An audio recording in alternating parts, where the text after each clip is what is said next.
The emergency beacon signal cut through the static at 0217 hours, transmitting from coordinates that should have been impossible. Lieutenant Commander Marcus Hammer Rodriguez nearly dropped his coffee as the distinctive chirp filled SEAL Team 3's Tactical Operations Center in Coronado, California. "Sir, you need to see this," the signals intelligence specialist said, his voice tight with disbelief. "We're picking up a SARE beacon. Authentication code matches Lieutenant Allen's." Rodriguez felt his blood turn to ice. "That's impossible. Layla Allen was killed in action 3 weeks ago in Syria." "I know, sir. I was at her memorial service, but this is her beacon, her authentication code, and—" The specialist paused, pulling up satellite imagery. "It's transmitting from inside Iran, specifically from a Revolutionary Guard black site 40 miles southeast of Tehran." Rodriguez stared at the blinking dot on the screen. 3 weeks ago, he'd folded the American flag that draped Layla Allen's empty casket and handed it to her younger sister. He'd given the eulogy, talking about how the first female Navy SEAL to see combat had died as she lived, with extraordinary courage. The Pentagon had confirmed her death after her reconnaissance mission went catastrophically wrong, her Black Hawk shot down over hostile territory with no survivors. Yet here was her beacon, transmitting the emergency code she'd memorized during SEAL training, the one that meant she was alive but in extreme danger. "Get me JSOC on encrypted comms," Rodriguez ordered, "and wake up the team. If Layla's alive, we're bringing her home." 8,000 feet above the Iranian desert, Master Chief Jake Phoenix Sullivan checked his altimeter and adjusted his night vision goggles. Below him, 5 other members of SEAL Team 3 fell through the darkness in a perfect halo formation, their black tactical suits rendering them nearly invisible against the night sky. They'd launched from a specially modified C-17 Globemaster over international waters, flying too high for Iranian radar to detect, carrying enough firepower to start or finish a small war. The mission briefing had been surreal. Layla Allen, the Navy SEAL they'd mourned and buried, was alive. For 3 weeks, she'd been held in an Iranian Revolutionary Guard facility that officially didn't exist, a place where high-value prisoners disappeared and intelligence was extracted through methods that violated every Geneva Convention ever written. Phoenix had served with Layla for 3 years. She'd earned her trident the hard way, becoming the first woman to complete Bud-S training without any modified standards, finishing Hell Week with 2 broken ribs she'd hidden from the instructors. She could outshoot most of the team at long range, spoke 4 languages fluently, and had saved Phoenix's life during a mission in Afghanistan when she'd spotted an IED he'd almost stepped on. Now she was down there, somewhere in that concrete hellhole, and she'd managed to activate an emergency beacon that should have been discovered and destroyed weeks ago. 2 minutes to target, Rodriguez's voice crackled through the bone conduction headset. He was running the operation from a command center aboard the USS Bataan, stationed in international waters in the Persian Gulf. Predator drone shows minimal activity. Guards are in standard positions, Phoenix acknowledged with a double click of his radio. The plan was simple in concept, nightmarish in execution. They had a 40-minute window while Iranian air defenses were cycling through a shift change. Barely enough time to infiltrate the facility, locate Layla, and extract before every fighter jet in Iran came looking for them. The desert floor rushed up to meet them. Phoenix pulled his chute at 800 feet, the black canopy snapping open with barely a whisper. He guided himself toward the designated landing zone, a dried riverbed 2 kilometers from the target facility. One by one, his team touched down, immediately burying their chutes and assembling their weapons. "Phoenix Joker, take point," he ordered, designating Petty Officer First Class Tommy Joker Morrison as his partner. "Reaper Doc, you're our overwatch. Titan, Spectre, you're with me on breach." They moved across the desert like ghosts, their footsteps silent on the hard-packed sand. The facility appeared through their night vision as a collection of low buildings surrounded by a double fence topped with razor wire. 3 guard towers, minimal exterior lighting.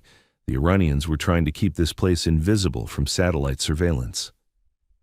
"Overwatch in position," Reaper reported. The sniper had found an elevated position with clear sight lines to all 3 guard towers.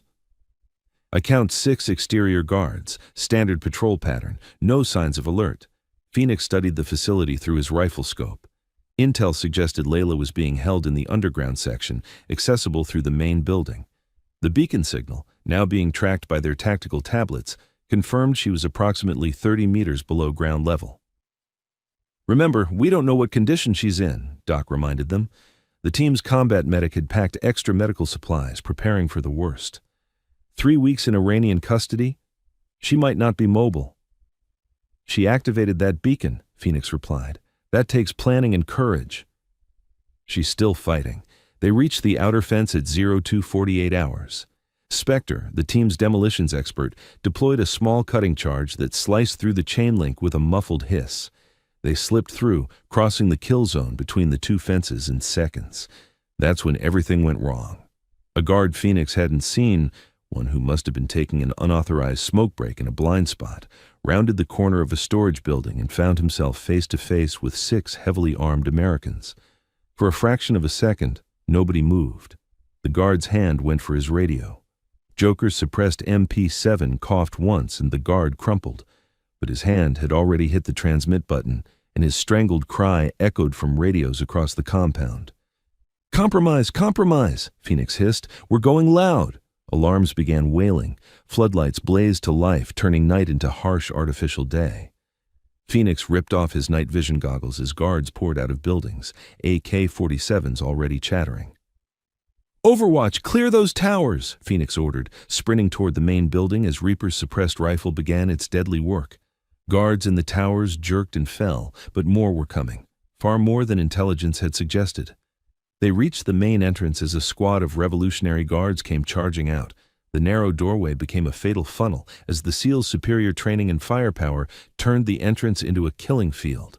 Phoenix's rifle barked steadily, each shot finding its mark, but he could hear vehicles approaching, reinforcements from a nearby base they hadn't known about. "Titan, blow the door to the lower levels," Phoenix commanded, providing covering fire as Titan attached a breaching charge to a heavy steel door marked with Farsi warnings. The explosion shook the building, and they plunged into the smoke-filled stairwell beyond. The underground facility was a maze of concrete corridors lit by harsh fluorescent lights. Phoenix split his team, sending Joker and Spectre to clear the eastern wing, while he, Titan, and Doc pushed west, following the beacon signal on their tablets. They encountered 2 more guards in the corridor, eliminating them in a brief violent exchange. Phoenix could hear boots thundering on the stairs behind them. The Iranian forces were pursuing them underground, trying to trap them. "Contact rear!" Titan called out, spinning to engage Iranian soldiers flooding down the stairwell. His light machine gun roared in the confined space, the sound deafening. Phoenix kicked open door after door, finding empty interrogation rooms, their walls stained with things he didn't want to identify. The beacon signal was getting stronger, leading them deeper into the facility. Then he heard it. A voice, weak but unmistakably American, coming from behind a heavy metal door at the corridor's end.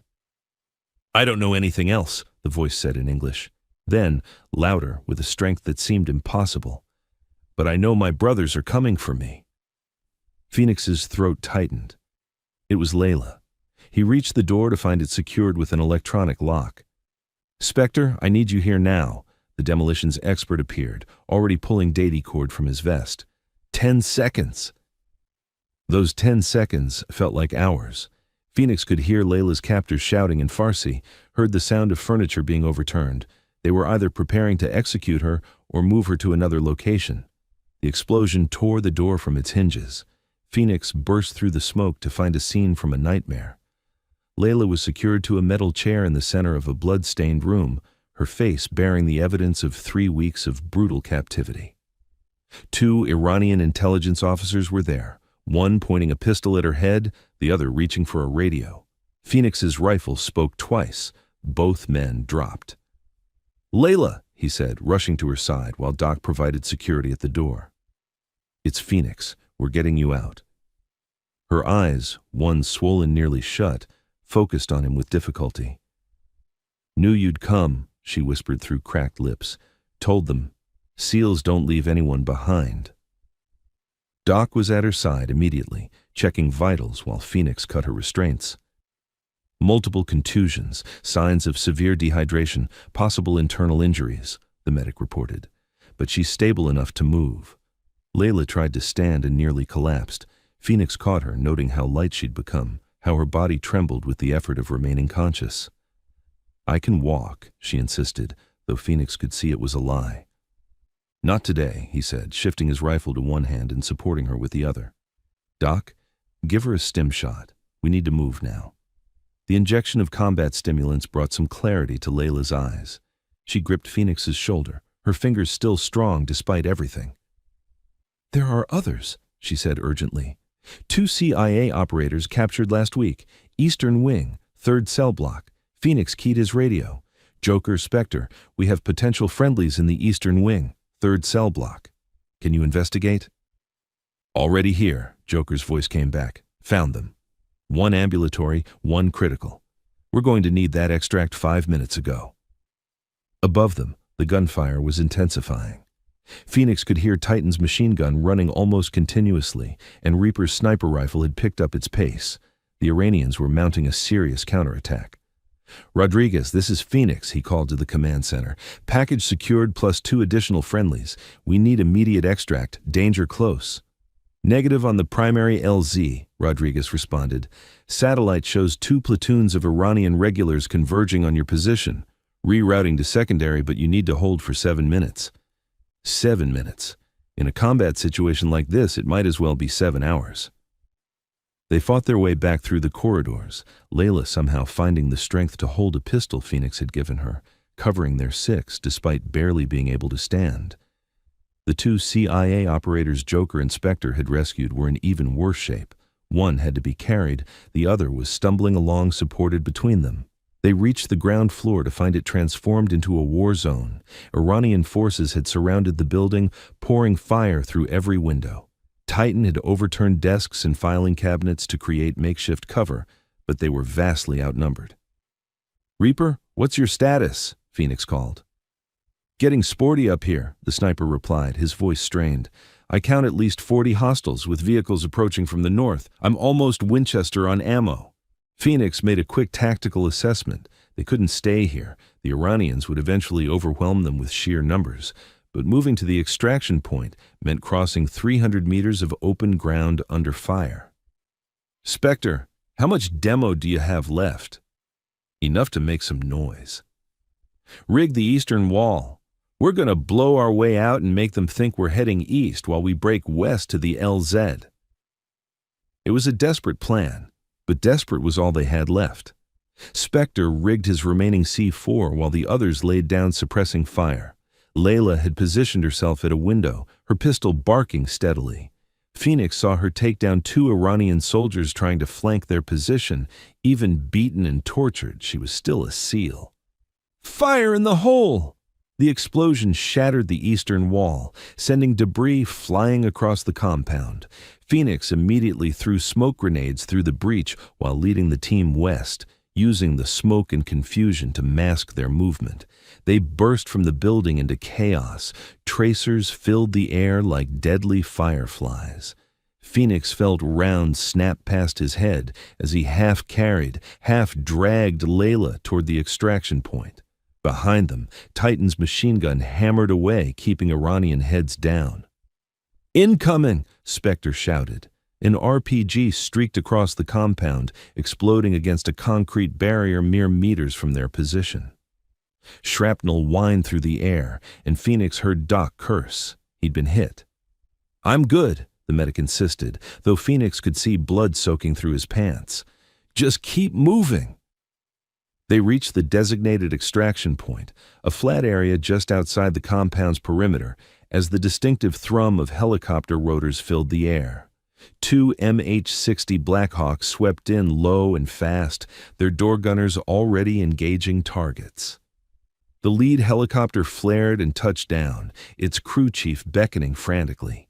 Phoenix pushed Layla aboard first, then helped load the 2 CIA operators. Joker and Spectre provided covering fire as Doc limped aboard. Titan was the last to break contact, sprinting toward the helicopter as his ammunition ran dry. "All aboard! Go, go, go!" Phoenix shouted. The Blackhawks lifted off in a storm of dust and gunfire. Iranian soldiers fired desperately at the departing helicopters, but the door gunners responded with devastating accuracy. An Iranian military truck that tried to pursue exploded as Reaper, still in his overwatch position, put his last rifle round through its fuel tank. As they climbed into the night sky, Phoenix finally allowed himself to breathe. He looked at Layla, who was being treated by Doc despite his own injury. Her eyes met his, and she managed a weak smile. "Took you long enough," she said. "Yeah, well, we had to finish your memorial service first," Joker replied, trying to lighten the mood despite the blood and chaos. "Beautiful ceremony, by the way."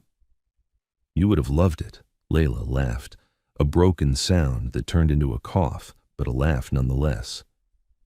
"My sister?" she asked Phoenix. "She never gave up hope," he told her. "Somehow she knew you were still alive." The helicopters banked hard, racing toward international waters and the safety of the U.S. fleet. Behind them, the Iranian compound burned, and Phoenix could already imagine the diplomatic firestorm this would create. But none of that mattered now. They'd done what SEALs always do. They'd brought their sister home. "Phoenix," Rodriguez's voice came through his headset, "JSOC wants a full debrief as soon as you land. The Iranians are already screaming about an act of war."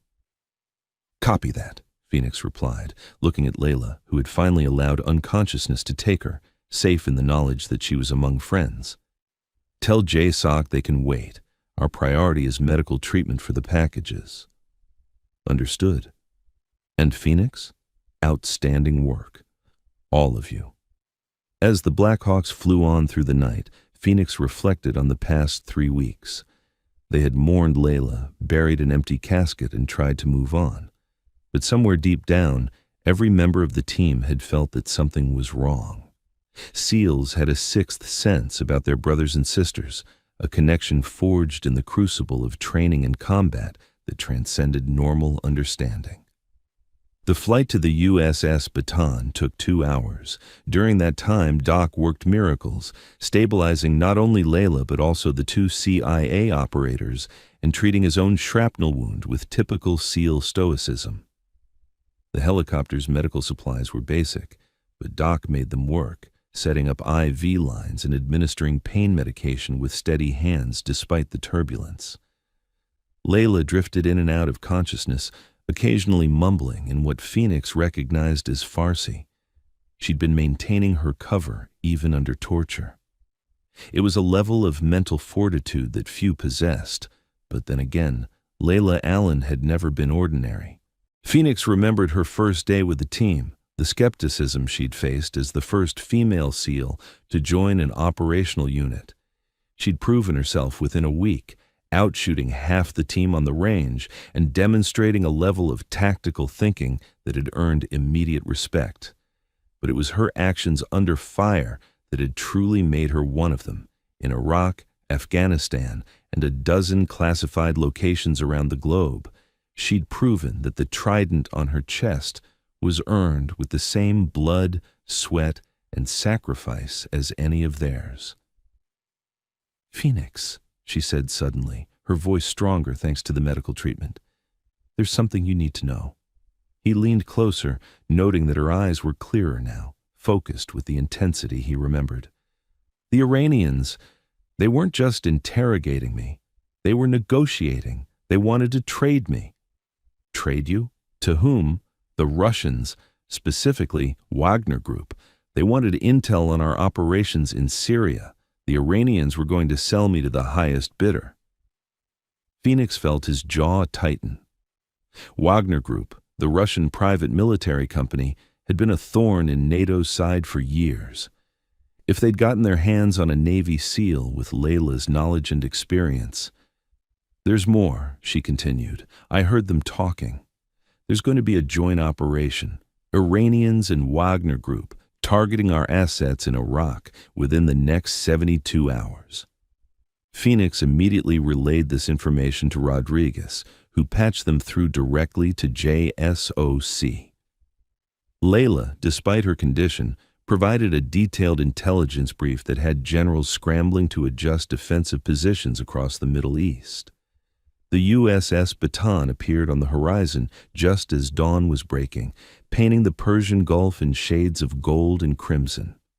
The ship's medical team was waiting on the flight deck, ready to rush Layla and the others to surgery. As they transferred her to a gurney, she grabbed Phoenix's hand. "Thank you," she said simply. "All of you." "SEALs don't leave anyone behind," he replied.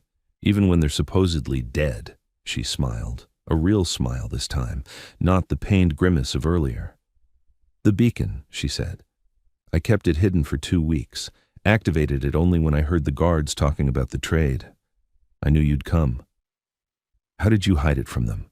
Her smile turned into something harder, more dangerous. "You don't want to know.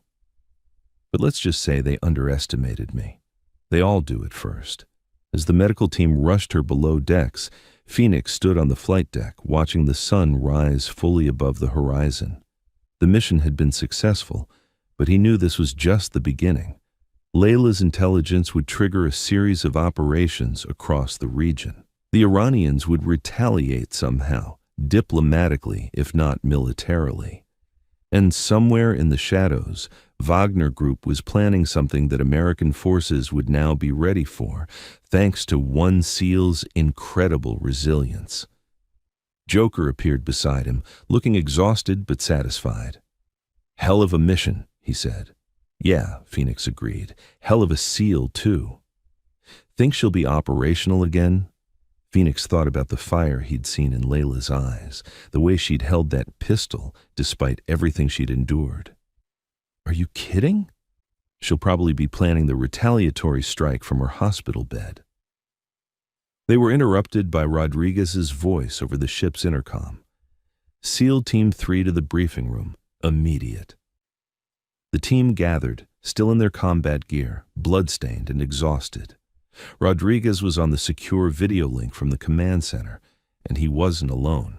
Admiral Sarah Chen, commander of Naval Special Warfare Command, was beside him. "Gentlemen," the admiral began, "what you've accomplished today goes beyond a successful rescue operation. Lieutenant Allen's intelligence has revealed a conspiracy that threatens our entire regional strategy. The president has been briefed, and he's authorized immediate action." She paused, looking directly at Phoenix through the camera. "Master Chief Sullivan, your team will have 12 hours to rest and refit. Then you're going back out. The intelligence Lieutenant Allen provided gives us a narrow window to disrupt the Wagner-Iranian operation. Are you ready?" Phoenix looked at his team.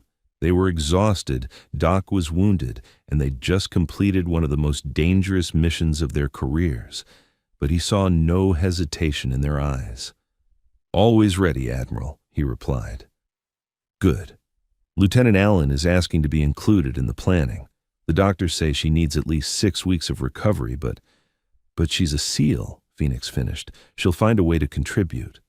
The Admiral smiled slightly. "Indeed. Her resilience has been noted at the highest levels. There's talk of a Medal of Honor, though that's classified for now." After the briefing, Phoenix made his way to the ship's medical bay. Layla was out of surgery, conscious but heavily sedated. Her sister was on a video call, tears streaming down her face as she saw proof that Layla was alive. "I knew it," her sister kept saying. "I knew you couldn't be gone." "I felt it." Phoenix waited until the call ended, then sat beside Layla's bed. She looked at him with eyes that, despite the drugs, remained alert. "The Admiral says you're trying to join the mission planning," he said. "Someone needs to make sure you don't screw it up," she replied, her voice hoarse but determined. "Layla, you've been through hell. You need to recover." "I've been recovering for 3 weeks," she said. "Every day they interrogated me, every beating, every moment of pain. I survived by planning how I'd escape, how I'd signal you, how I'd make them pay. Don't take that away from me now." Phoenix understood. For operators like them, forced inactivity was its own form of torture. "I'll talk to the Admiral." Maybe we can set up a secure link, let you contribute from here. Thank you. She paused, then added, Phoenix, there's something else. In the facility, I saw documents, maps. The Iranians aren't just working with Wagner Group. There are others, Chinese military advisors, North Korean cyber specialists. It's bigger than we thought. Phoenix felt the weight of her words. This wasn't just about one rescue mission anymore. They'd stumbled onto something that could shift the entire balance of power in the region. We'll deal with it, he assured her. Together. Over the next 12 hours, the intelligence Layla had gathered was analyzed and cross-referenced with existing data. The picture that emerged was alarming, a coordinated effort by America's adversaries to establish a new network of influence across the Middle East. The operation planned for the next 72 hours was just the opening move. Phoenix and his team studied the intelligence, planned their response, and prepared their equipment. Layla, true to form, contributed from her hospital bed via secure video link, her tactical insights proving invaluable despite her condition. The Wagner Group commander, she said during one planning session. I heard his voice during an interrogation. Viktor Volkov, former Spetsnaz Alpha Group. He has a tell. He always commits his reserve too early. If we can bait him into that mistake. Her intelligence proved correct. 72 hours later, when SEAL Team 3 and elements of Delta Force struck the Wagner Iranian forward operating base in eastern Syria, they exploited exactly the weakness Layla had identified. The operation was a complete success, disrupting the enemy network and capturing intelligence that would fuel operations for months to come. But for Phoenix, the real victory had come earlier, on that flight deck as the sun rose over the Persian Gulf. They'd done the impossible. Brought someone back from the dead, refused to accept that one of their own was gone, even when all evidence said otherwise. 6 weeks later, Layla stood in the Oval Office, still bearing the physical scars of her ordeal, but standing tall in her dress whites. The president placed the Medal of Honor around her neck, praising her courage, resilience, and dedication to duty. Phoenix and the rest of SEAL Team 3 watched from the side of the room, proud beyond words. After the ceremony, as they gathered for a team photo, Layla pulled Phoenix aside. I never thanked you properly, she said, for not giving up, for hearing my beacon. You don't need to thank us, Phoenix replied. You would have done the same for any of us. In a heartbeat, she agreed. Then, with a grin that reminded him of the operator she'd been before her capture, she added, but next time, try to rescue me before they serve. 3 weeks of Iranian prison food. That stuff is worse than Hell Week. The team laughed, the sound echoing through the White House corridors. They were SEALs, brothers and sisters bound by something stronger than blood, a commitment to each other that transcended death itself. 3 months after her rescue, Layla was back on operational status. Her first mission? Leading a joint task force targeting Wagner Group operations across 3 continents, using intelligence she'd memorized during her captivity. The hunters had become the hunted, and Layla Allen was coming for them all. The beacon that had saved her life became a symbol within the naval special warfare community, a reminder that SEALs never give up on each other, that the brotherhood extends beyond death, beyond borders, beyond the possible. It was displayed in the SEAL Team 3 ready room, along with a simple plaque that read, "The only easy day was yesterday. The impossible day is just another day at the office." Phoenix often looked at that beacon, remembering the moment they'd heard its signal, the shock of recognizing Layla's authentication code. He thought about the 3 weeks they'd mourned her, the empty casket they'd buried, and the incredible moment when they'd breached that cell door to find her alive. But mostly, he thought about what she'd said in the helicopter, flying away from that Iranian hellhole. I knew you'd come. That simple statement encapsulated everything it meant to be a SEAL. The absolute trust, the unbreakable bond, the certainty that your brothers and sisters would move heaven and earth to bring you home. It was why they endured Hell Week, why they pushed beyond human limits, why they volunteered for missions that others called suicide. Years later, when Phoenix was training new SEAL candidates, he would tell them Layla's story. Not the classified details, but the essence of it, that being a SEAL meant never giving up on each other, even when logic, Evidence and 3 weeks of mourning said otherwise. "We buried her," he would say to wide-eyed trainees. "We folded her flag, we said our goodbyes, we tried to move on." But when that beacon activated, when we heard that impossible signal from an impossible place, we didn't hesitate. We didn't question. We just went. Because that's what we do. That's who we are. And invariably, one of the trainees would ask, "What happened to her after that?" Phoenix would smile, thinking of Layla, now a commander, leading some of the most sensitive operations in the special operations community, her experience in captivity having forged her into something even stronger than before. "She became what every SEAL aspires to be," he would answer, "unbreakable." The story of Layla Allen's rescue became legend within the special operations community, told in hushed tones in team rooms from Virginia Beach to Coronado.